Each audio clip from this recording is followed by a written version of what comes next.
Hey, it's Mike Binder. It's Stand Up World, the podcast episode number 25. I hope you're well. Things are good. Some good stuff to talk about. MAZ Jabroni's new special, The Birds and the Bees, on YouTube, shot at the world famous Comedy Store. And Mike Vecchione's special, The Attractives, directed by, of course, Nate Bargatze, shot at Zanies in Nashville. Two really great specials. And I also want to remind you, if you're living in LA, I'm at the Ice House, downtown Pasadena, one of the great comedy clubs in America. This Saturday night at 8 p.m., we're almost sold out. There's about 15 tickets left, so get on it. It's a great show, and I have a really good friend who's going to pop up and do a really interesting guest set. So please come down. And I do want to talk about love, though. If you're not in love, get in love. It's a good thing. If you're in love, figure out why you're in love and what you got to do to stay in love, and why the person you love makes you happy and how you can make them happy. I do know that if the hostage, or my wife, as I call her, the hostage, if I were to wake up one morning and she were gone, I do know that I would be, oh shit, how'd she get out? What door did I leave unlocked? Did she dig a tunnel again? No, I'd be bummed. You need somebody, I don't know who it is, by your side. The tough times when they come, the good times, yes, but the tough times when they come, you gotta have someone there by your side. When the world goes sideways, things go shitty, you can turn to them and go, hey, this is on you. This is your fault. Can't do that to a dog. You can't do that to a cat. Can't do that to plants. You can't do that to a jar of lotion. You need a human being. A lot of people, think a relationship with someone who's at your beck and call all the time, there whenever you need them, always there to feed you, right up till the moment when you die. A lot of you are thinking, is he talking about a cocaine dealer? But you know what? Here's the thing about my wife. And I guess maybe this is why my marriage works. She's always right. And I'm always wrong. It's just the way it is. 38 years, she is always right. And I was right once in 38 years. And the reason what it was, my wife thought I was wrong about something. And I thought I was right. And we argued about it in a car driving home. And by the time we got home, she realized that I was right. I had forgotten to put the alarm on, and everything we had of value had been stolen. And she was wrong. I had been right. I was wrong and had left the alarm off. I had fucked up. And I was right about that for once in my life. And she was wrong. Every other time she's been right. And the thing about her, though, this is the sad thing, is she has no humility about it. She just, I'm always right. You're always wrong. She's a genius. I'm a moron. Hence, 38 years. It's settled science. But look at me, folks. I got nowhere to go. So what else can I tell you? I've told you guys so much about my daughter being a lesbian. So, by the way, today's her 30th birthday. We're going to dinner tonight with her and her girlfriend, which I'm excited about. My son is a heterosexual. We're dealing with it. I blame my wife. There's a lot of that on her side of the family. I think it's a phase. He's just going through it. It's a college thing. He'll end up being gay.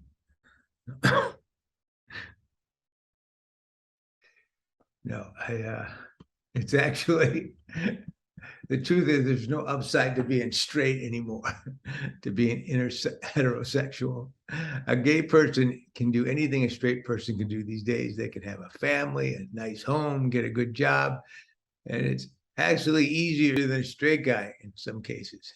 You're gay? Why, you're just what we're looking for. Can you prove it? Hey, I'm kidding. Don't get me canceled, you little fucker.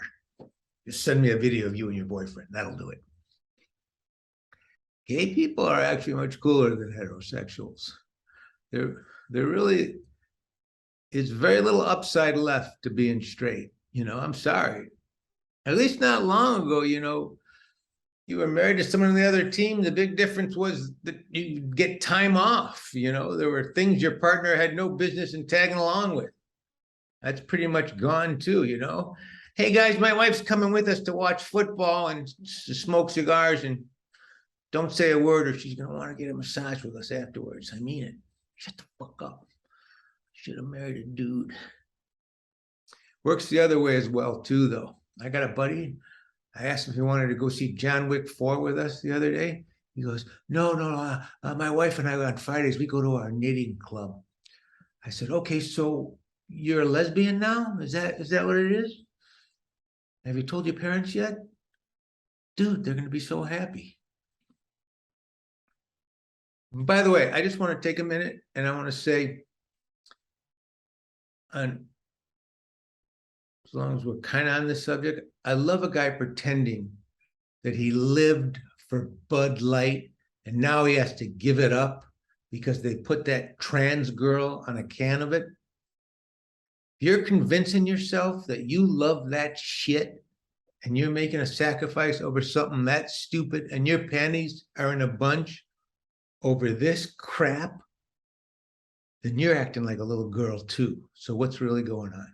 You're just jealous that that's not you in that beer can. Just saying. So yeah, it's a tough time for my son.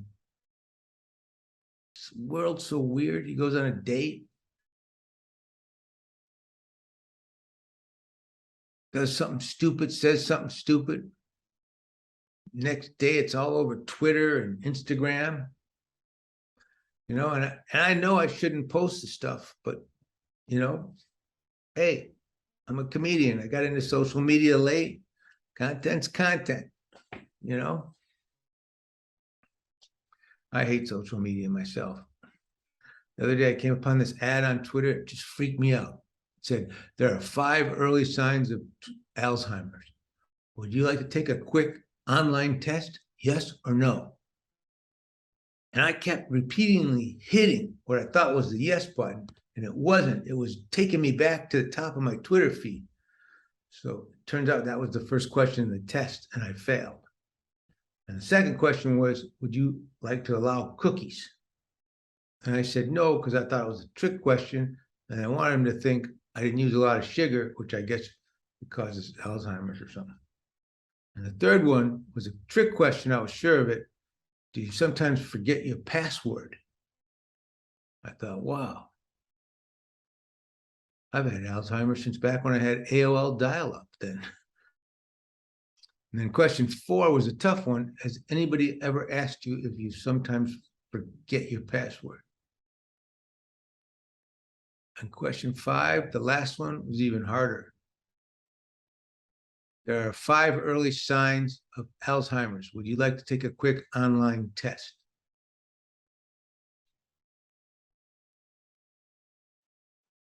Wow.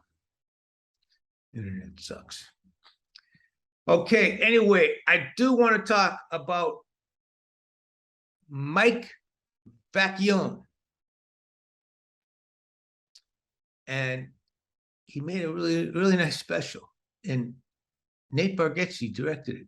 And Nate Land, Nate's company, produced it with 800-pound gorilla.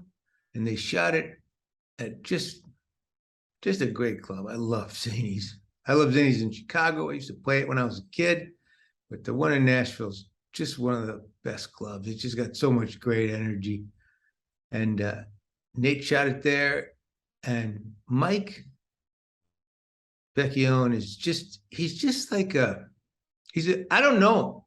I just know his work. You know, he's been a New York comic for years, and I guess he's become friends with Nate. But he's very clean,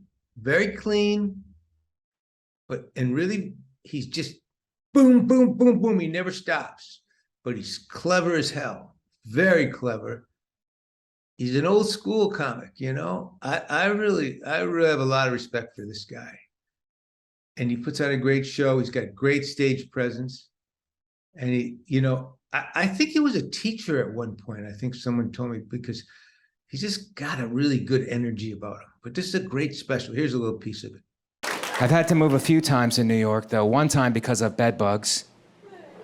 Have you guys had them? Bed bugs are aggressive. They just attack you until you break your lease. There's no way to stop bed bugs. I think that's my message here tonight. I did figure out a way to slow them down, though. I introduced ladybugs into my apartment. Now, the ladybugs don't kill the bed bugs, but they wear them down emotionally.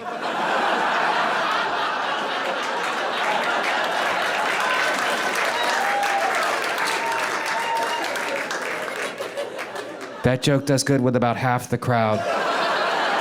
The other half doesn't like it so much. I put that joke on Twitter. I got attacked worse than I got attacked by bed bugs. And I also want to talk about someone who's become a new friend of mine, and I from the Comedy Store, who I really like this guy. He's got a lot of class, and he's someone that, you know, as I've been getting back into stand-up, he really makes me feel good about being a comedian. Just some of the talks I've had with him, and he helped me out one night at the Improv, and he's a top shelf guy. I just really like this guy, MAZ Jabroni, and he's been around quite a while, you know. And then one of the things I love about this special, he shot it at the Comedy Store. Peter Shore put it together with him, and they did a great job. It's in the main room of the Comedy Store. But he really talks about getting started and coming to the Comedy Store and meeting Mitzi. He tells a great story about meeting Mitzi. About when Mitzi first saw him. I want you to watch this. Mitzi Shore, who's the owner of the Comedy Store, she started the Comedy Store. She's now since passed away, but she was with us, and she started this club 50 years ago. Give it up for Mitzi Shore, first of all. Now, Mina, the way you would become a regular at the Comedy Store, you used to have to go perform in front of Mitzi in the original room. There's a room next door to here. And you do 3 minutes in front of her. And if she liked you, she would get word back to you that she wants to see you do 6 minutes. She wouldn't tell you herself. It was like mafia shit, okay? I swear to God, you do your 3, and if they liked you, somebody in the hallway would be like, all right, come back for 6. You'd be like, all right, I'll see you later. And if they liked the 6, they go, come back for 10. And then once you do the 10, she would sit in the back seat by the exit sign, and she would watch you. And as you're walking off stage, if she liked you, she would let you know, and she would make you a regular. Now, for me, this club, all the legendary comedians had gone through it. Richard Pryor, Robin Williams, Jim Carrey, my hero, Eddie Murphy. He'd been, oh my God. So I did my 3, I did my 6, I did my 10. Now I'm performing in front of Mitzi, of course, starting out. I'm talking about being Iranian. You know, she realizes I'm Middle Eastern. So I finish my set. I walk off the stage, and I'm walking past her. And the whole time you want her to grab your arm. If she grabs your arm, that means you're going to be a regular. If she lets you walk through, it's like, fuck you, get out of here. Go be an engineer, no offense. No offense, Mina. Guys, it's about a 20-foot walk. It felt like 10 miles. I'm walking by. I'm like, Mitzi, please grab my arm. Please grab my arm. I want to be like Eddie Murphy. Grab my arm. As I'm walking by, her hand comes out, grabs my arm. I go, oh my God, it's happening. And then she pulls me close. She goes, you're very funny. I go, thank you, Mitzi. That's how she would talk. And then she goes, I'm going to make you a regular. I go, thank you, Mitzi. Then she goes, have you ever thought about wearing the outfit? I go, what outfit? She goes, you know the outfit, the hat and the gown. I go, hat and gown? She goes, you know the hat and the gown. I realized, oh shit, she wants me to wear a turban and a dishtasha on stage because I'm Middle Eastern. So I looked at her, I go, yeah, sure, that's a good idea, why not? I swear to God, I walked into the hallway, I go, what did I just agree to do? This is bullshit.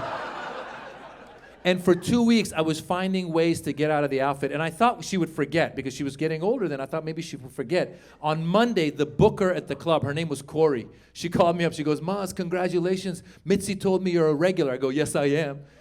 And she goes, she also told me you're going to wear the outfit. I go, shit! I go, Corey, what happens if I don't wear the outfit? She goes, well, you're not going to get as many spots. I go, okay, all right.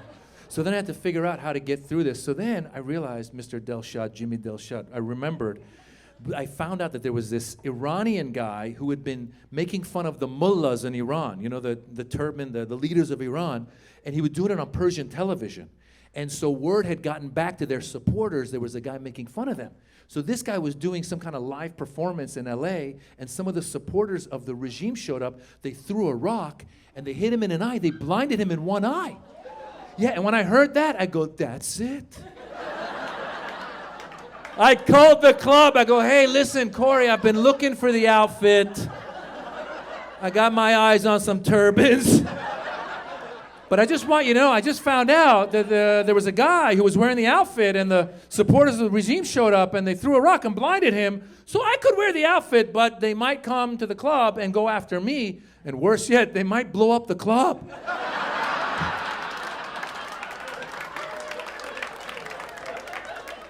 And then Corey goes, let me call you back. She called me 5 minutes later. She goes, Mitzi said wear something comfortable. You'll be fine.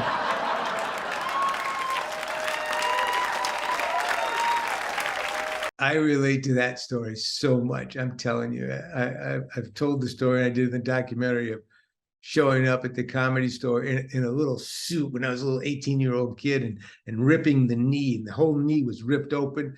And the first time Mitzi ever saw me, I got lucky and I killed. And she comes up to me and tells me, oh, I liked you. You're going to be a regular here. And I love the ripped suit and the knee thing. That's a good hook. Do that. Well, Mitzi, that was an accident. Oh, it's great. It's going to be great. So, yeah, I know. But here's another little piece of Maz's special that I like. Beautiful.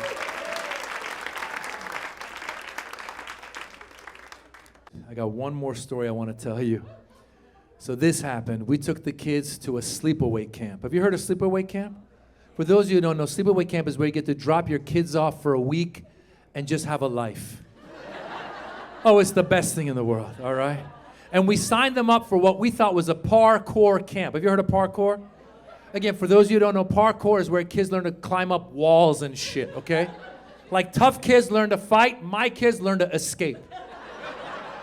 I told them, you're ever in trouble, hop, skip, jump, jazz hands, get out of there. The jazz hands confused the assailant. So guys, we got in the car with our two kids, Dara, Mila. We started driving out of LA, 10 east, 1 hour out, 14 north, Lancaster, 2 hours out. All of a sudden I look around, I go, it's not very diverse out here. Then I keep looking, I go, there's a lot of American flags out here. Don't get me wrong, I like the American flag. But when I see too many, I get a little worried. Right, like if you go to the airport, you see one Muslim, you'd be like, hey buddy, what's going on? You see a bunch of us, you'd be like, no really, what's going on? You know what I'm saying, Blake? Guys, we got to the camp. It wasn't a parkour camp, it was a skateboarding camp. Yeah, with parkour as a side activity. So it was a bunch of white skate rats. Yeah, brah, shaka shaka brah. And I'm walking around with Dara, and Dara has darker skin, right? Because of his Indian background. And Dara's looking around and goes, Daddy, I think I'm the only person of color here. I go, don't worry about it, buddy. You'll blend in. This is your chance to make some new friends. This is your chance to meet people you normally wouldn't. I said, well, check in with you. So we left them. I call him the next day. I go, hey, buddy, how's it going? He goes, they're calling me Abdul. I go, oh, no. I go, is that it? He goes, they told me to go back to Africa. I go, that's the wrong continent. And then I got so upset, I started texting him comebacks. I go to the whitest kid and be like, whatever, Casper the Friendly Ghost. Dara goes, who's Casper the Friendly Ghost? My wife goes, you idiot, you can't give him a comeback from an 80s cartoon.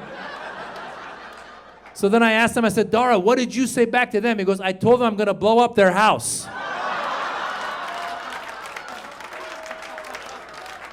I go, way to go, Abdul. I'm proud of you. Guys, I'm MAZ JABRONI. That's the show. Thank you, Comedy Store. Thank you, Mitzi Shore. Thank you, Comedy Store. Thank you, guys. Beautiful people. Thank you. Thank you. Thank you.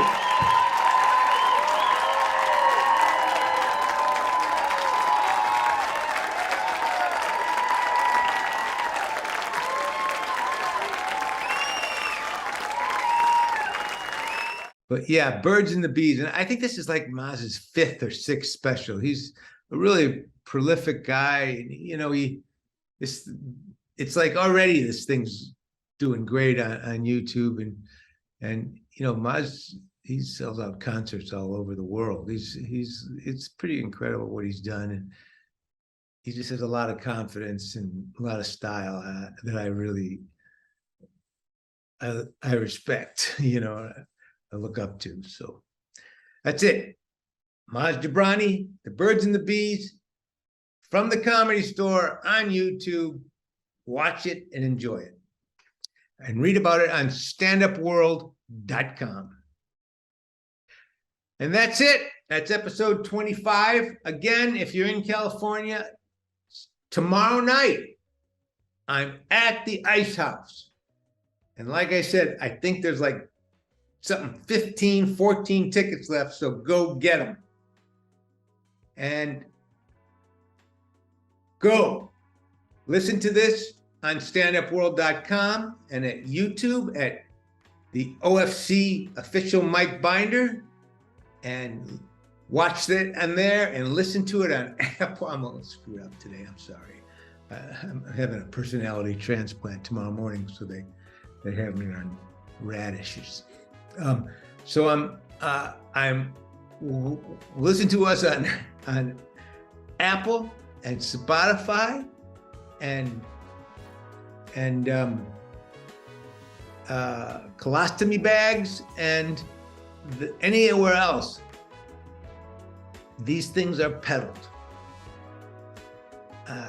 Sorry, I'm out of my mind. But I appreciate you if you've stayed and bared with me this long. Episode 25 is over. Thank you. Love you.